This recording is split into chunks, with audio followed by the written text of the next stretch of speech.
These are beauty pops and they are all the craze. If you have not tried an ice facial yet, oh my gosh, I cannot recommend it enough. It feels amazing.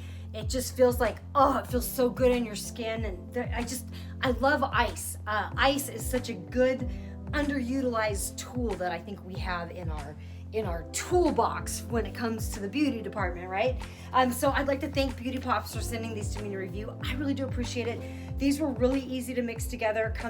You've got 2 of them in this little thing. They fit right in your freezer really easily. You just peel this guy off. You just peel him back, and super easy. Make sure you wet it first, and then you're gonna rub it all over your face.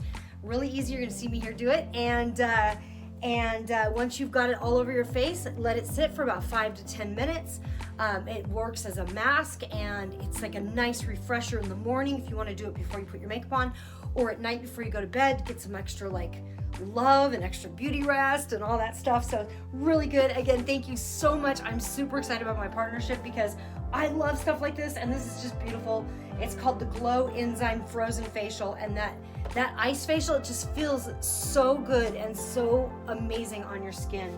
I just absolutely love it. It's cruelty-free, vegan, and clean, which is very important. Sulfite, phthalate, and paraben-free, and no artificial fragrance. Very cool, very cool. Again, thank you so much. Just really super easy. Bananas, aloe vera, papaya, and turmeric. Awesome stuff. Again, thank you so much.